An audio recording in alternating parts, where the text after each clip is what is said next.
एक सवाल यह भी कि जिस कानून को लेकर इतना बवाल मचा हुआ है वो कानून आखिर है क्या। आपको बता दें कि बाल विवाह निषेध अधिनियम 2006 का कानून है जो 1 नवंबर 2007 से लागू है।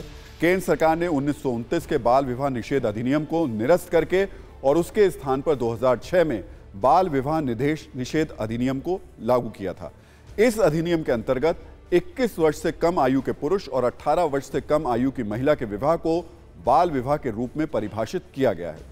इसके अंतर्गत उन लोगों के खिलाफ कठोर कार्रवाई की जाएगी जो बाल विवाह की इजाजत देते हैं और उसे बढ़ावा देते हैं।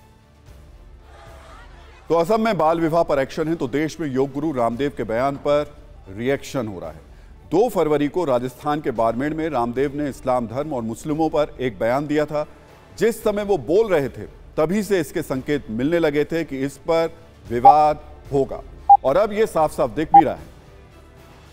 ये अनार उगा के हर साल 1 एकड़ की जमीन पर 10 लाख कमा रहे हैं। उनसे सीखना है तो फ्रीडम ऐप को अभी डाउनलोड कीजिए। योग गुरु रामदेव ने हिंदू, इस्लाम और ईसाई धर्म की तुलना करते हुए कई बातें कही थी। इसमें उन्होंने हिंदू धर्म की तो तारीफ की थी लेकिन इस्लाम धर्म पर कई ऐसी बातें कही थी जिस पर मुस्लिम धर्म गुरुओं को आपत्ति है।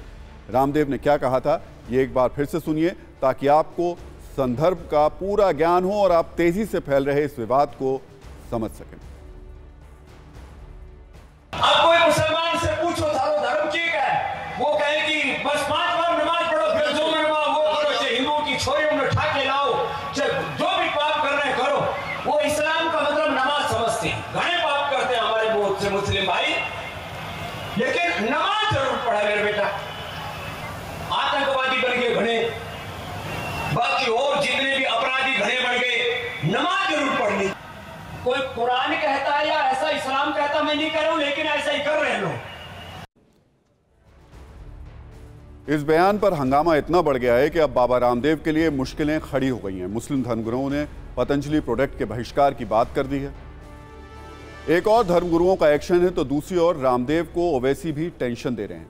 AIMIM अध्यक्ष असदुद्दीन ओवैसी ने इस्लाम को लेकर रामदेव के विचारों पर तीखा हमला किया है और अपने इस हमले में PM मोदी को भी उन्होंने लपेट लिया है। आरोप यह भी लगाया कि इन लोगों का मकसद मुस्लिमों का अपमान करना है। पहले आपको ओवैसी का आज का तीखा बयान सुनवाते हैं, फिर ये देखिएगा कि मुस्लिम धर्मगुरुओं के बीच बाबा रामदेव के बयान को किस तरह मेगा कवरेज मिल रही है।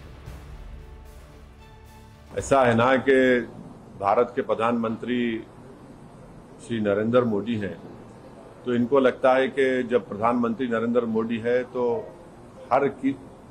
जिस किसी के बारे में अनाप शनाप बकना है, खास तौर से माइनॉरिटीज के बारे में, मुसलमान, क्रिश्चियन और दलित के बारे में, इनको लगता है कि इनको एक राइट मिल चुका है बोलने का, बकवास करने का, झूठ बोलने का, नफरत फैलाने का। क्या मौलाना अबुल कलाम आजाद नमाज नहीं पढ़ते थे? क्या जौहर बरदार नमाज नहीं पढ़ते थे? क्या अल्लामा फजल खैराबादी इस्लाम के स्कॉलर नहीं थे? क्या मौलाना काफी साहब, मौलाना काफी, मौलाना हुसैन अहमद मदनी, ये सब क्या थे लोग जिनकी कुर्बानियों पर इस देश को आजादी मिली? तो इस तरह की बात करके ये तो हर थोड़े दिन को इनका एक ही मकसद है कि मुसलमानों की तौहीन किया जाए।